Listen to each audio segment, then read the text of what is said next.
যেদিকেই চোখ যায় শুধুই কুল গাছ। মৌসুমও চলছে, তাই প্রতিটি গাছ নুয়ে আছে ঝোপা ঝোপা কুলে।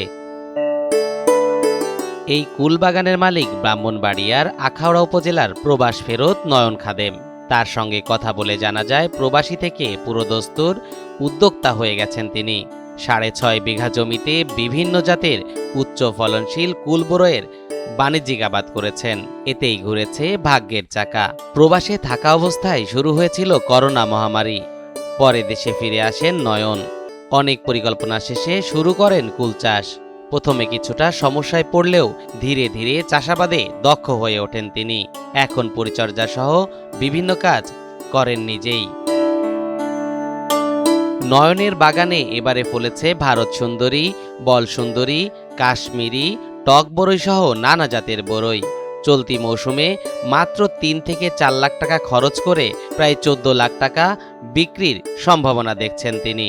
তো আমি সাকসেস। প্রথম অবস্থায় অনেকেই অনেক কিছু বলছে। আমার এখানে এই বছরে বাগানের বয়স 3 বছর। এই বছরে আমার খরচ প্রায় হয়েছে 3 থেকে 4 লক্ষ টাকার মতন। তারপরে আমার বিক্রি আসতে পারে এই বছর আশা করতেছি 12 থেকে 14 লক্ষ টাকা। নয়নের বাগানের বরই সুমিষ্ট ও কেমিক্যাল মুক্ত, যে কারণে আশপাশের এলাকার খুচরা বাজারে এর চাহিদা অনেক। এই ঈদে জামা জুতো অ্যাক্সেসরিজের ডিসকাউন্ট। আবার অনেকে আসছেন সরাসরি বাগান থেকে কিনে নিতে। আমি এখান থেকে বড়ি নিয়ে আসি, আমার ভাই আসছিল, বোন আসছিল, ভাগ্নি ওরা ইটালি থেকে আসছে, ফ্রান্সের থেকে আসছে এবং আমেরিকা কানাডা থেকে আসছে এবং সবাইকে আমি 15 কেজি করে বড়ি দিছি এবং সবাই অনেক খুশি এবং বাইরে নিয়ে গেছে এবং হ্যাঁ সবাই অনেক খুশি। এখানে ববি বাগান, এখানে ভালো ববি, মিষ্টি ববি সবসময় আমি আসি, 15-20 দিন ধরে আসতেছি। প্রতিদিন 5 মণ 6 মণ ববি নিতেছি। আবার অনেক পাইকার আসতেছে। এই বাগানের মালিক হলো নয়ন ভাই, বাবি হবমপুর। নিজে বাগান চাষ করছে, এটা কেমিক্যাল মুক্ত ববি, খুব ভালো স্বাদের ববি এটা। নয়নের মতো আখাউড়ার অনেকেই কুল চাষ করছেন।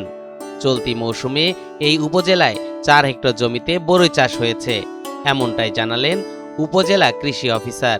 নয়ন মিয়া নামের একজন নতুন কৃষক উদ্যোক্তা, যিনি মূলত প্রবাসী। তিনি 6.5 বিঘায় বরইয়ের আবাদ করেছে এবং চলতি মৌসুমে জানুয়ারি মাস থেকে শুরু করে বর্তমানেও তিনি প্রত্যেকটা দিনেই বরইয়ের হারভেস্ট করতেছেন।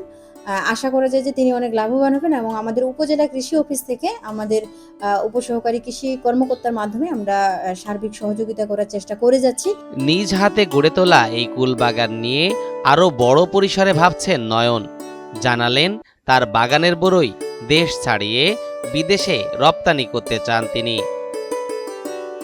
তরিকুল ইসলাম, NTV অনলাইন।